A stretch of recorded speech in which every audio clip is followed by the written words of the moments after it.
you a little overview of myself very quickly. I've been approximately 25 years in the broadcast business, and we need a little bit more volume here. Engineer, thank you very much. Stay at your position. Thank you very much, sir. Otherwise, I will run out of voice. Yeah, so I've been in the industry for about 25 years. You know how to turn it up? Yeah, keep it turned up. Mostly in broadcast and live streaming and web-based production. So what I thought I'm going to do today is give you a little bit of an idea of some of the tips and tricks and pieces of kit that get used a lot in the productions that I get involved in. So a lot of the productions that I do are from corporate productions all the way up to very large esports productions, which become very complicated and require a lot of input from a lot of different sources, even more so than traditional broadcast, because we take in lots and lots of game feeds as well as lots of camera feeds, and everything else is very similar to what you would then have from a traditional sports broadcast. But we have a lot of different inputs coming from a lot of different people all over the world who don't necessarily know about broadcast, and we have to find ways of making it work and getting everything together. So what we tend to do, one of the main key things that we look for with anything that we do, number one, I would say, in taking your streaming to the next level, I don't like lists, but this is what we're going to do, is what equipment are you using and the flexibility of that particular piece of equipment. Now, a lot of people getting into streaming and live events, putting them on the internet, are not starting with multi-million-pound budgets. A lot of them are starting with a few £1,000s, and a piece of equipment needs to do more than one job. It needs to be able to manage audio, it needs to manage video, maybe graphics as well. And they don't have a full OB truck of people as well. So we're looking for things like flexibility, specifically in the equipment that we are using. Obviously, a lot of the people are using the Blackmagic ATEM kit, and some of you may have gone to their seminar about live streaming with the ATEM Extreme and the ATEM ISO, which was very good. And ATEM is a particularly popular choice for people who are doing specifically live streaming web-based content. The other, of course, you've probably all heard of, is VMix, which is the software version of a Vision Mixer as well. And again, I always say, if you've got VMix, then you've got basically this multiple tool in your pocket of software that can probably do what you want somehow. And it's a great piece of software to have available for you, whether it's doing your vision mixing for you, or whether it's just doing graphics or VT playout, or just as a tool to take a remote feed in. VMix is particularly good at that. So we're going to probably look at some tips and tricks that I use specifically with ATEM and VMix. Some things you may know, some things you may not. But before we get onto that, one of the things that a lot of people neglect when they're setting up and they're thinking about live streaming is their network. And which is a bit odd, because live streaming is completely internet-based. The only way you're getting it out there is via a network of some kind. Your equipment is probably all connected via a network. You may have audio and video running over SDI or HDMI or something like that, but it's still running into a network somewhere to, even if it's after the encoder, your encoder to get it up to your preferred service provider is over a network. So networks are really important. Now, obviously, we just heard from NewTek, and NewTek have an amazing system, NDI, obviously. And NDI, as you will know, is a network-based solution for distributing audio and video. And it's extremely good at it and extremely efficient. However, it still needs a good network to run in. So my first tip, I would say, really here is concentrate, if you're going to be doing live streaming, especially if you've got something like NDI on there, is to concentrate on what hardware you're using for your network. I'm a big opponent of the Netgear AV line of switches, available to see on the Holden stand at the back.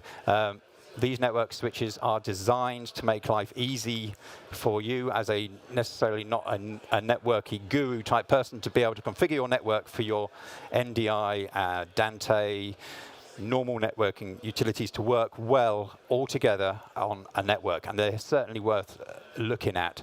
What you must have with any kind of video solution, real-time video solution, is really good transfer from the source to wherever it's getting to. We don't want things getting in the way and buffering it up and waiting. Otherwise, you get pauses and glitches and things like that, as demonstrated when you try to run something over Wi-Fi, which is just bad news because Wi-Fi naturally bursts and buffers and things like that. So you don't notice it when you're doing normal stuff like a bit of web streaming or something like that, because that's being buffered and dealt with by your computer. But when you want to get a video or piece of audio from point to point, you need good networking. So something like the Netgear AV line are particularly good at that. You can literally jump onto an AV line switch, and you can say, I'm running NDI, and it will configure your switch for NDI and prioritize all the things it needs to do to keep NDI running smoothly over your network. So certainly have a look at that. This is the foundation to what you're doing, is your network. You're putting stuff, whether it's coming in through baseband SDI or whatever, but you're still hitting a network before it goes out to wherever you're going on the internet. So your live streaming is network required to do that. So really concentrate. If you are assuming you're setting up a studio, don't just go out and buy the cheapest switch and think this is a gigabit switch. It's going to join everything together and everything's going to be fine, because I know it just works when I'm surfing the web. Think about your network infrastructure and how it's going to go before you start putting everything on top of that and making sure it works, because that will be the thing that causes you so many issues that are really hard to find out what they are, especially when it comes to streaming, NDI, taking feeds in from remotely. First thing to look at always is your network. So I'm completely blind, so I'm going to keep putting these glasses off and on so I can see my notes. I will go on to some other things about what I do with ATEM and VMix later. The other thing I think I want to talk about is encoders. So we are obviously, our end result for most of us is going to be the web somehow. We're not terrestrial TV. We're going to be going to YouTube, Twitch, Vimeo, anywhere you want over the internet. And in order to do that, we obviously need to encode this video. Now, I work a lot in esports. And I do the big esports competitions, FIFA World Championships, Call of Duty World League, and all this sort of stuff. So it's big esports stuff. The problem with esports is the whole screen moves constantly. It's all high saturated graphics, and it's at 60 frames a second. So encoding is really important to get right at this point, especially if you're running this type of content. Sports content particularly, is the whole screen is moving, so you need an encoder that can deal with this properly. Not all encoders are equal, I would say.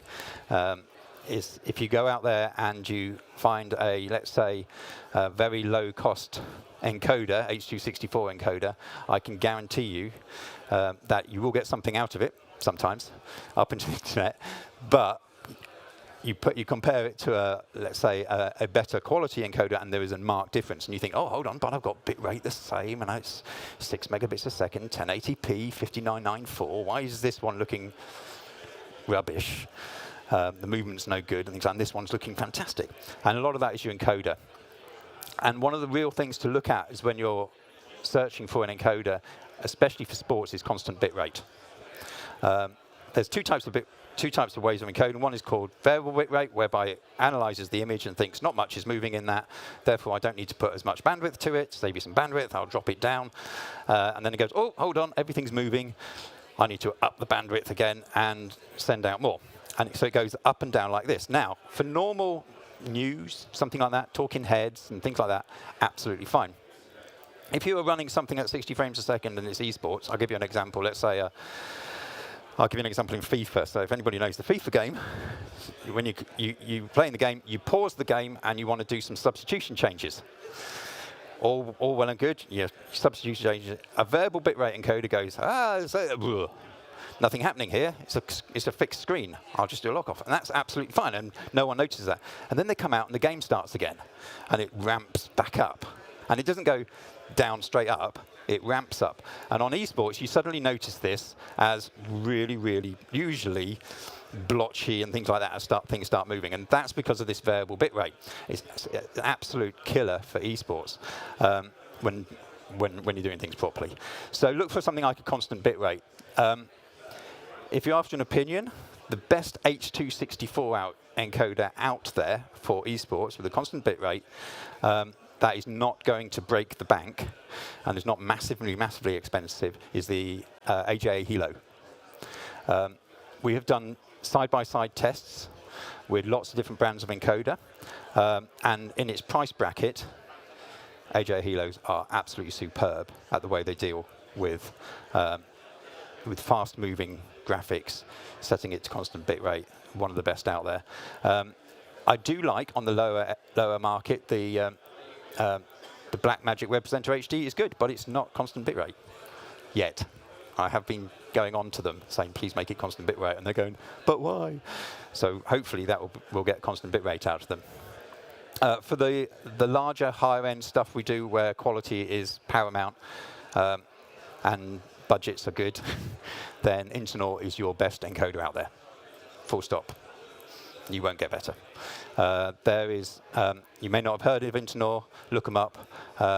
They are amazing rack mount encoders. They are not cheap, but you will get the best encoding out of that unit than H.264 than anything else there. And we've put them back to back with lots of other manufacturers in real world tests as well as proper stress tests, and they are a different league. The advantage of something like Internaur is it's not just a H.264. It can do, you could say, I want an SRT, I want a wrist, I want a HLS pull. It can do lots and lots of different things, and you just buy the unit, but then you enable different functionality on it. Worth looking at, but they are not cheap, but they are the best out there. For normal use, a couple of AJA Hilos, one for primary, one for backup. For H.264 encoding will always give you fantastic quality. We've done jobs where we've had somebody else encoding with another encoder, much more expensive, and they're just going, why is your stream looking so good? And they're just going through it, and it's the way that it deals with color and the way that it deals with movement. And for sports specifically, that's really important. Esports specifically, the color, you don't want a load of desaturation going on when you encode and things. So look at your encoders. I will say that on a software encoders, OBS is actually very good when you play around with it. You need a decent machine, and it's actually not too bad. Obviously they were designed for gamers initially, so the encoding is okay. So if you wanted a free encoder, OBS is okay. You do have to fiddle around with the settings and things like that in there. It's okay. But I always say, if you're going to do this is your end product, you put it all together, I'd like to stick it down a hardware encoder that all its job is to do is encode and then stick that out to the internet. And there are lots of other reasons why I do that, and I'll move on to that in a minute. Put my glasses on again so I can see what's next. Okay, we've got some people I can ask questions. How many of you use VMix at all in anything? Some use VMix. How many use ATEMs in anything? Some use ATEMs, great. Some use VMix and ATEMs, excellent. And this is basically the same for any kind of Windows-based software for video. Windows is great, but it's full of rubbish. There's a lot of rubbish going on in Windows that you don't realize is absolutely screwing up things on your computer. If you have a computer, a PC that you are running Windows on, and it is doing a job like running VMix or running some other kind of broadcast type software, audio software, video software, you need to do some cleanup on your Windows system. It makes a massive difference, and you don't actually realize what's going on in the background of a typical Windows operating system that's really screwing things up for your production. So one of my other tips is do what's known as a Windows debloat. Whenever you put Windows in, and whenever you do a Windows update, it will add a load of stuff into the background. You wouldn't believe how much Xbox stuff is running in the background of Windows that you don't know about. But the whole process of running video content, whether it's a new tech TriCaster system on a Windows platform, is moving the data around within the application and the hardware. So it comes in through a socket, and it got to go through a processor, and it comes in and comes out again, let's say. All that, if there's something in the way, is fine for normal use. But again, much like the networking, video, you need constant streams. Audio, you need constant streams. Any kind of latency, lag in this will give you frame drops and all sorts of things. There is a gentleman, and he's worth looking up on the internet, called Chris Titus. And if you Google Chris Titus Windows Debloat, I would say I put it up, but I didn't do any PowerPoint presentations. I've got other things to show you in a minute. Chris Titus Windows Debloat. He has a little script that you can run in the PowerShell sorry, Chris Titus space Windows space Debloat. It's a little PowerShell script. You don't really need to know anything about computers. It brings up a nice little menu, and there's a standard debloat option. Click that, and it will take all this rubbish out for you without you really. Won't affect your PC running. You're not a gamer. You don't need all the Xbox stuff and other things that are going in the background. And it dramatically reduces the latency running in your Windows machine.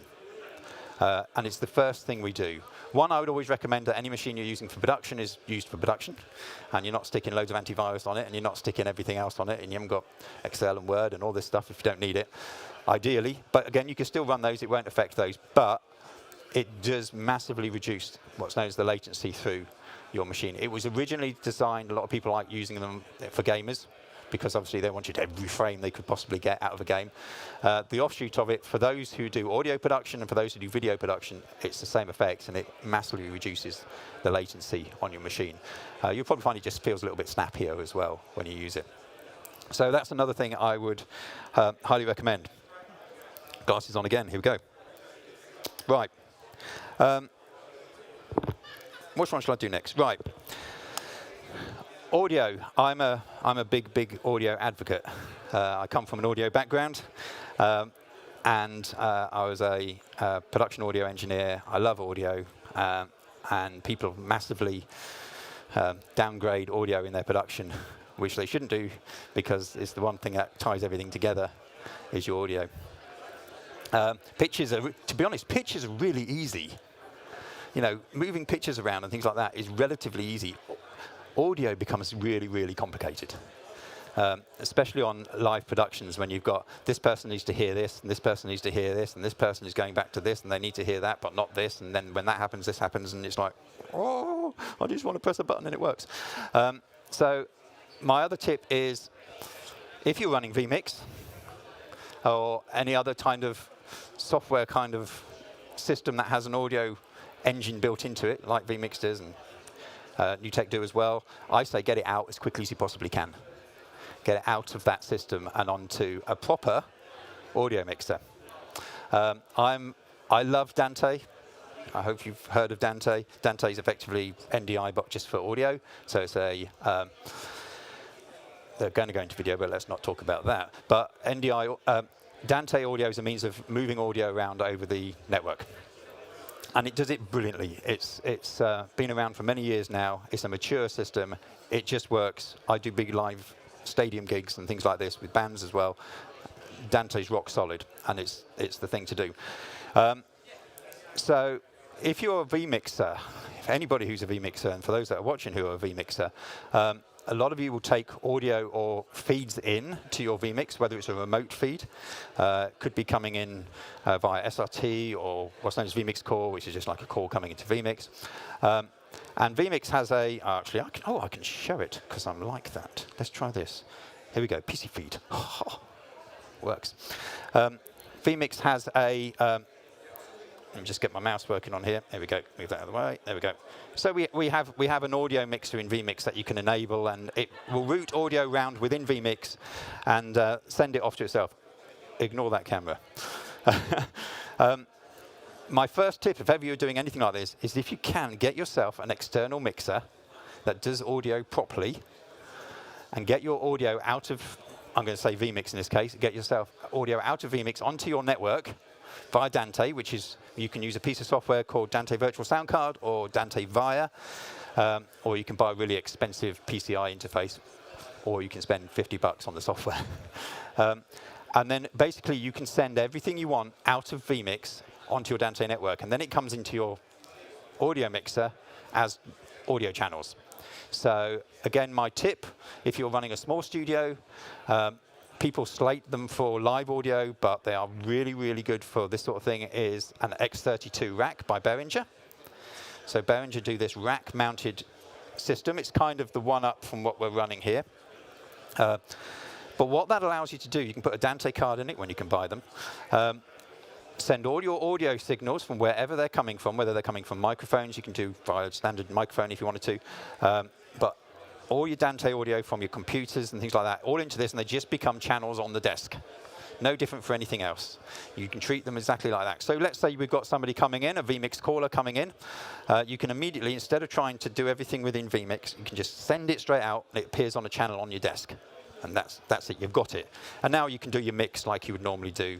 The rack is a software-only control. You can get an interface. You can use things like Stream Deck to control it, or you can get a proper mixer with sliders. But you're effectively then in the audio world, and you can get an audio person mixing it, EQing it, putting the compression on it, making it sound nice, getting out all the hum if they've got hummy mics and things like that, and a bit more control.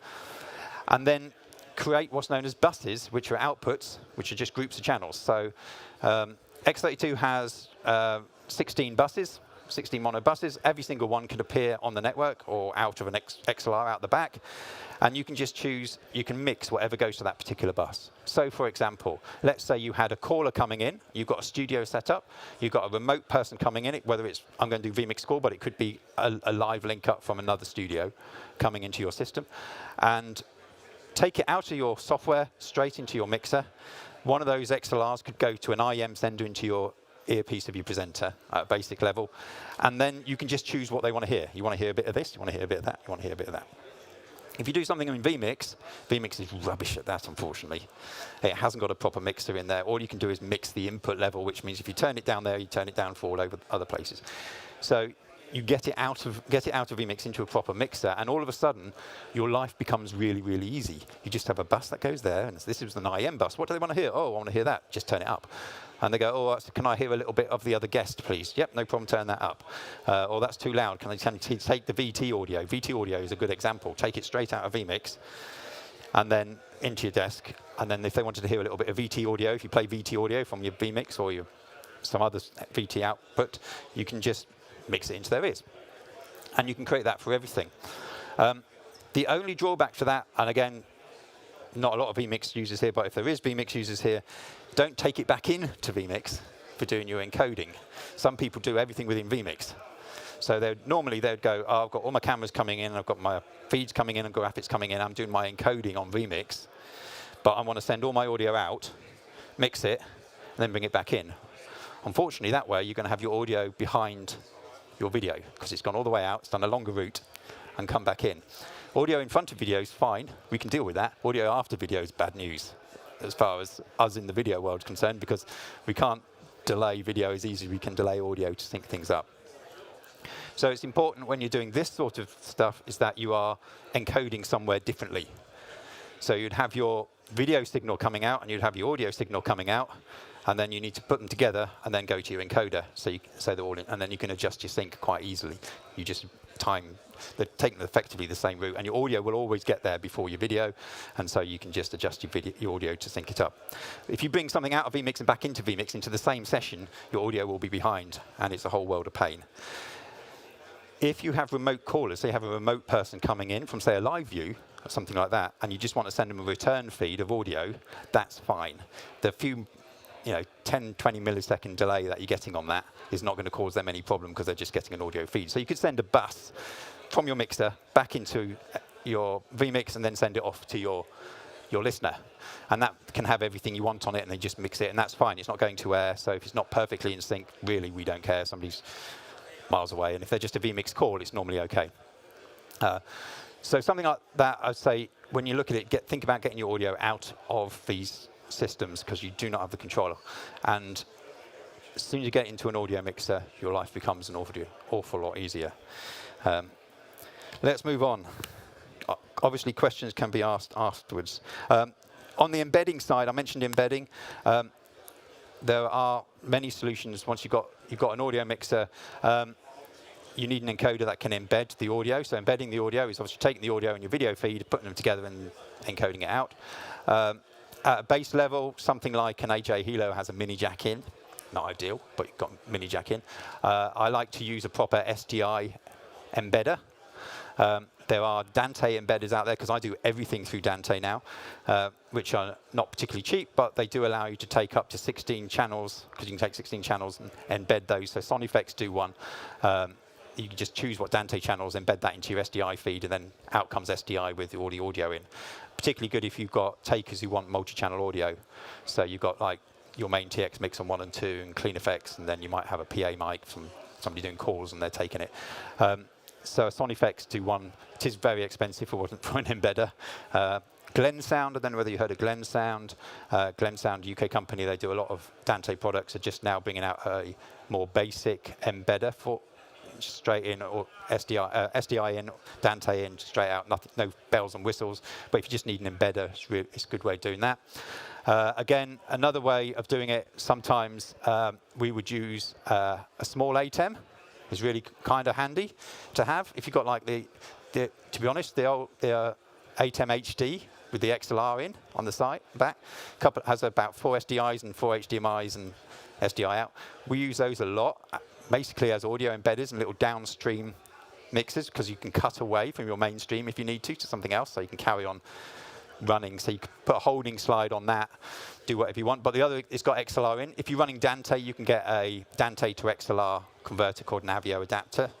It's basically network in 2 XLRs, plug it in, and then all of a sudden you've got yourself a Dante embedder. Works really well. If you've got an audio desk there, you've got everything into, obviously you can just take an XLR out, plug it in.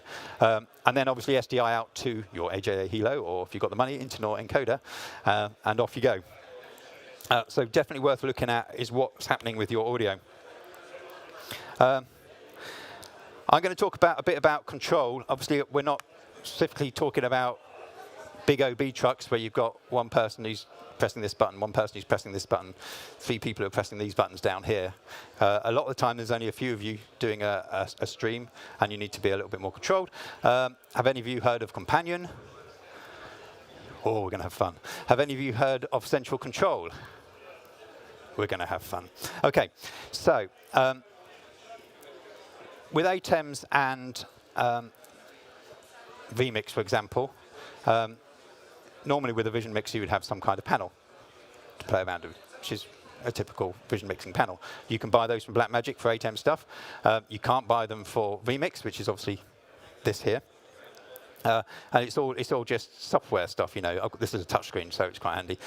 But what would be nice if you could have some kind of control over everything that you want to do. So let's say, for example, let's say you're running VTs out of a playout system. In this case, let's say it's VMix, and you're running it into an ATEM system. Now, normally, you would have your operator, your VMix, your mix operator pressing the button. Sometimes you might have a director who's calling it, and sometimes you might have a producer that's telling what's going on. And then you might have a VT operator, and your typical director will be saying run VT, and they'll take the VT, and they'll press the button and put it to air. A lot of the time, you don't have the luxury of that. Sometimes it's you running the VTs and pressing the buttons and directing and producing. So it'd be nice if you had a button that would run the VT for you from your playout system and take it to air for you, all in one button. And that's the sort of thing that Companion can do. And the other thing is, and the other program is called there's 2. There's Companion, which is a free application, works with a Stream Deck specifically. These things are the business. If you haven't got one, just buy one and play with it, because it opens up so many things that you can do. But what it allows us to do is to program a button to do multiple things to different pieces of equipment. So if I bring up a typical Companion, I'm going to have to put glasses on this. So Companion's a piece of software, and you can connect it to multiple devices. So mine's connected to a Blackmagic, my Extreme. In here, I've got a Constellation 2ME, and I've got a ATEM Extreme HDMI. I've even got a Blackmagic monitor, and you can see it's connected to that over the network. So I've got ATEM here, Extreme here. What else have I got? VMix I've currently switched off because I'm using it with something else, control. But you can connect to all these different things on your network. At which point, you can then go to here. We can click on a button. I'm going to go to, say, a regular button. And we can choose what we want that button to do. So, for example, it could be under the ATEM, set program input to input 1, set preview to 2. And you can build yourself a very simple panel. If you wanted to, program preview, cut and fade, simple as that. It does automatically gives you the feedback, so they light up red and green or orange and whatever colors you want when you're in there. And you can literally build yourself a panel of whatever you want to do. But the beauty of it is, it could be, for example, set input to preview on the ATEM, and then let's see what else I haven't got. Let me just add VMix, switch it on so it appears here for you. And it could be Playback Pro or something like that. It doesn't have to be VMix, or whatever you're using as far as playout's concerned. So it could be set input to preview. And then we want on the VMix, we could send an input to program, and then once it's there, we could then have another button that takes it if you want to and starts it. So basically, one button will go, this puts this into program, which is what your output is from VMix coming in. Another button takes it to preview, and then you can have a cut button, and it plays it all for you in one button. Very, very simple to build up. Very complex, if you needed to, routines from Stream Deck. I do a lot of stuff with professional mixers, video mixers who are quite used to the big Sony desks and all this sort of stuff. And as soon as they see a Stream Deck with Companion, they just go, oh, you can do this, you can do this. I don't have to go like this. I can press a button and just do whatever you want. Simple things, super sources on an ATEM. You heard of super source on an ATEM? Super source on an ATEM is ATEM's means of, let me see if I can pull a super source up for you. I think I can. Let's have a look. I think it's that one. There you go, that's a super source. So it's effectively, you normally build these up with DVEs and layers and keys. On a VMix system, you can build a single thing called a super source, and you can position your windows wherever you want to, and off you go. The only problem is it's only got one super source. So you've got one setup on there. Now you can macro that. You can record the positions and macro it, which is great. Or you can use Companion, and you can build one in Companion and have it on buttons. So your Vision Mixer will be able to go, put it into preview, pull up the super source layout they want, take it to air. Come back out of that full frame camera, camera one, something like that, bring up the next picture in picture, which might be a different layout, just runs a macro or just builds it in Companion, and it's just there on them. They can see, and they can see the buttons. And the buttons light up to say which one they're on. Wipes are another thing. Blackmagic call them stingers. But again, it's only got 2 media players on the average one. So if you've got different wipes, let's say a standard wipe and a replay wipe, so you're going in and out of replay, you can have a button that will load the correct wipe into the right media player and run it for you. All in one button. So if they're coming into replay, you pitch replay on there instead of having to worry, is the correct wipe loaded into the media player? And it suddenly adds a lot of functionality to ATEM mixers, and is absolutely brilliant at it. And it's super easy, and you can get so much functionality out of it. It's unbelievable. It works with Blackmagic routers, ROS routers as well, and things like that. So if you wanted to create a router panel, or you wanted, I have a button whenever, I think it's called the oh shit button, which basically will route things away on a router and send things to so I can come to a different, so I hate going to black, I would never go to black, so I've got a button that will send up a certain route, and it may even be put in camera with embedded mic 1 of main presenter to air. So, and you can just do that at a touch of a button, whereas if you said to somebody, they'll be going and they'll go, oh, I'm going to have to create a salvo and all this sort of stuff. So worth looking at Companion. Central control is very similar, created by let me just put that to PC screen. Created by a good friend of mine called Joe DeMax. This is not a free piece of software. However, not being a free piece of software, it's not expensive. It's $50, I think. It is managed. The other is open source, but this is, you can contact somebody and have a chat about something if you need to and get it done. This has one major function that Companion doesn't, and this is one of my tips for those who are using ATEMs and super sources. Again, if ever you've used VMix and things, VMix can create a composite much like the super source like this, and then if you wanted to go to something else, it can move them around. So very CNN style, where you get these sort of things move out in pictures and boxes, which is all good. Even on the most expensive ATEM, you can't do that. You can, even on the 8K one Constellation, you've only got just 2 super sources. So the best you can do is cut between 2 super sources using the ATEM software. You can have one set up with one, and you can macro the changes and things like that. What central control allows you to do is this is an ATEM super source. So let's do that one. There we go. Or I can go back to here. So all of a sudden, you've now got yourself 60 frames a second. It does it in case you're interested as well. So it'll work for esports. You've now got yourself. This is one super source, and you can literally, let's do that, move it about as you see fit. So if you've got a bog standard Extreme, the new SDI one that they're talking about over there, or you've actually got yourself some nice animated boxes that you can move around on there. And it's really simple. If I go to PC feed, what's the timing? I need to keep sure I can't hold up Philip Bloom. And you've added your constellation just here. We can go to this here. Basically, you set your super source up however you want to, and you capture it. Boom, like that, and it's captured. And then, so we have all these different stuff. I've got presets 1, 2, 3, and 4 there. But I could set something up however I want and just capture that, and it's got it. And then it's just a matter of going to my Stream Deck. I can press the button, let's say 2. And as you can see, it says I've already done constellation, and you choose what you want it to do under that button, super source, and the effect is called smooth. So I just select a preset on a button, and it does everything for you. So it's a great way of taking, if you've got standard ATEM and you want that little bit, especially for if you're doing interviews and things like that, and you just want to go, you want a bit of animation between full frame and pip or something like that. It's quite a nice way of doing it. Again, there are some macro options out there, and it's really, really complicated. Central Control offers an awful lot. The other advantage with Central Control is not limited to a Stream Deck. So if you've got X keys, if you've got a new tech panel, then you can also use multiple devices to control. You just literally click an add device, and you'll find Akai APC stuff, which is MIDI controllers, generic MIDI, X32 controllers. There's all this stuff that you can do with it. Stream Decks, it's worth looking at. Again, there's a free demo and I'm not being paid by Central Control. But what Companion and Central Control do is they open up flexibility for you within your production and add a little bit of production value without a massive amount of cost.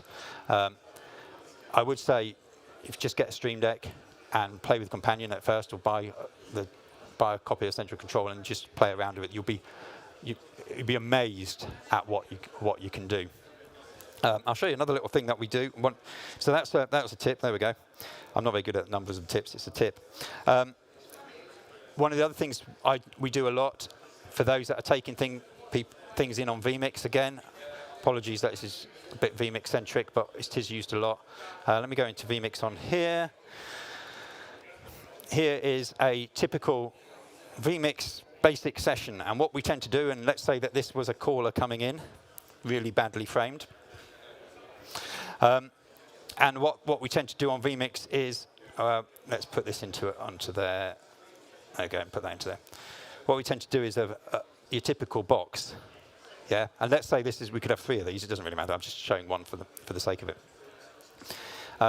What a lot of people want to do is, I'm really, really not well framed, and we'd like to be able to move that around a bit. There is a problem with VMix and all others, and that is if I go to here and I think I just want to zoom in, I'll try and move this out of the way so you can. Just move that over there, so you can see what's happening. Have a look up here. This is a well-known thing for those who use VMix. You click on that, and it screws up your picture-in-picture as well, because you can't zoom in. Okay.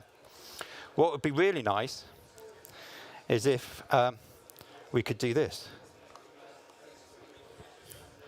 within a box on VMix. And there's so many people out there who don't know that you can do this on VMix, and they're sitting there going, how on earth have you reframed a box within VMix? How can I do this? So this is using Central Control's just control of VMix. No, this could be done in Companion or anything else. You could do it on VMix themselves. If anybody of you know people who use VMix and say, oh, I can't zoom in and everything. Yes, you can. On any of your inputs, if you go to this little cog, go to PTZ, and then there's a thing called virtual PTZ. And if you enable that, you can zoom around any input. It is effectively non-destructive in that if you had a 4K camera in a 1080p project, you can zoom in 50%, for example, without having any issues. Obviously, then you start going past the resolution, then it will become, obviously, you're running out of resolution. But VMix in that particular works in the way that if you did have a 4K in on a 1080p project, you can zoom around and move around, reframe within that up to the level of zoom without having any issues. And so in this particular instance, you can have it so that whatever is in, I've just said whatever's in preview, and that's got PTZ enabled, is what we're zooming around to. And we can position it, and I've just got an up, down, left, right, in, out on here. Particularly good for those when it was in lockdown and we had lots of callers coming in and they were all head levels all different and things like that. And you're like, oh, just can't put, and you got them all in boxes and they were all looking fine, and then they all moved. Because you say sit up, and then it all comes to it, and they've all gone like this. And just be able to quickly push that person in, and then reframe, and then off you go. Not so few people know this bit exists, and why they never told people about it, I don't know. It's been out for a couple of versions now. So one of the biggest tips for reframing of stuff within, and you can use it for other things. If you've got an image and you want to move around it, you can do that. It's fine. But virtual PTZ is certainly one of my top tips for improving things within VMix. Obviously, we've got the supersource trick. I'm going to quickly talk about one more, which is triggers, something to look at. Let's see if I just quickly, so this is just the ATEM control. I'm just going to see whether this will work. If I send my output to camera 1, we'll get a full screen on camera 1 on here. Oh, look at that. I'm going to point that down here at this system here. Hey, let's see if we can do it without it. Hold on, go around. There we go. I just want you to see what's going on. I will focus it as well. Okay. So, one of the things we use ATEM Extremes for is ISO recording. They're actually really good. If you just need to ISO or camp various feeds, I tend not to cut on them because we got a different vision mixer to do that. But they are really good because it's an 8-channel ISO recording. It records at 70 megabits a second, H.264, and for a lot of stuff, especially when you think half the time it's going to go to the internet at 6, it's absolutely fine. It'll record everything in sync. It will record your TX audio across everything, and then also the ISO audio as a separate file. And it'll give you a DaVinci Resolve project at the end of it to edit by, which is really nice. There is a slight problem with that, though, of course, is if we've had, I had somebody come up and say, I've done what you said, and I've ISO recorded everything, but I haven't got the DaVinci Resolve project on there. Well, there's no cuts in the DaVinci Resolve project. I said, what are you cutting on? Oh, I'm cutting on the Constellation. Well, that's why, because you're not because of course it's not reading the cuts on. So you haven't got a project. You've got your ISOs. You can line them all up. This is where again something from. I'll switch it back to this in a second, but something from the ATEM, and so you can do this with Companion and with Central Control. Is a thing called triggers. And on a basic level, what it does is you can say, if this has happened, then do this. And it could be do this to the same machine. Or it could be do it to something else. So a typical thing would be like substitutions between ME1 and ME2. So for example, you've got ME2, which is an in-vision screen like this, and you've got a wide camera. You cut that wide camera up to air, and it's going to that screen. If you need to cut that screen away to something else so you don't get tunneling. So you can say, if camera 3 cut up to air, cut this to screen 3. If it's not on air, then follow ME1. So it'll just follow your cut, which is really great, stops that horrible tunneling effect. Or, in this particular instance, I can say, let's see if it works. Can you see camera 1? Camera 2? Camera 3 is moving on here. I'm actually cutting the Constellation. And what it's doing is triggering, it's a very, very simple thing. It's just saying, if camera 1 on the Constellation's on air, put camera 1 on the Extreme on air. Simple as that.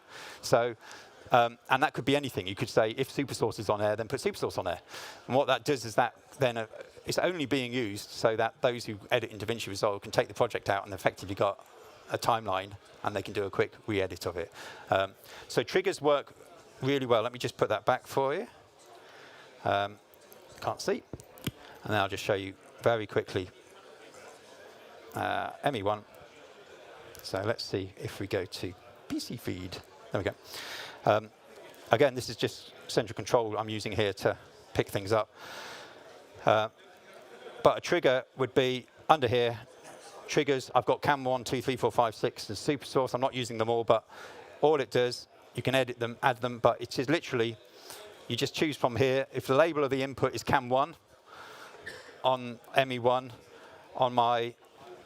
on this ME, put camera 1 in on there. It's as simple as that, and that's all it's doing. It's constantly reading that. We've got another one. I use a lot of them for firing off records on hyperdecks and things like that, because it can read the time code in from the hyperdeck. And if you've got everything time code locked and you've got a time code running across everything, you can say, and you're going live at 12:30 every day, I say at 12:29, hit record, because you know what it's like. You're just about to go live, and the last thing you forget is to hit the record on the thing. And no matter what, if the hyperdeck's on and it's 12:29, boom, it just starts recording. So you can create all sorts of things with triggers, and this across any kind of application that this can connect to. I mean, you can, right to the point where if you had a projector that sent information to companion that is switched on, you could say, if that projector is switched on, set this output to that projector. So switch it on and the right output comes out. And it goes on and on and on. Or you can do basic things like have something follow something, or an ME follow something differently. So if camera 1's there, it does camera 3 there. If camera 4, then it does that. It's when you haven't got a very skilled vision mixer who will forget that. A lot of us don't have access to those type of people. We just want to know that if we put something on, we're not going to get a tunneling on the back on that screen. So that's something that's worth looking at. We're coming up to the end. I've got to give Phil a chance to talk, because I know how much he wants to. That's about it. There's some of the tips that I've used. I'm here all day. You can ask me questions. I'm more than happy to answer anything. I'm across most departments, sound, vision, lighting, cameras and things, so networking as well. I'm around, just grab me, ask questions. We do a lot of stuff, I do a lot of stuff that is out of the box on how to do things, right to the point where do you realize that now if you buy yourself an Atomos Connect, you can use it like a live view and live stream to your, so you can actually use it and bring it into VMix as a remote camera production now. People think, oh, live stream, as soon as you hit an RTMP server, that's it. We can go to Caster, we can put it down by SRT, and we've got ourselves a remote box. So there's loads of ways of working with kit. Flexibility is what I'm keen on, and how can we use this to do multiple jobs. I'll be around all day if you want to have a chat. Feel free just to grab me and have questions and things. I'll do that. So thank you very much.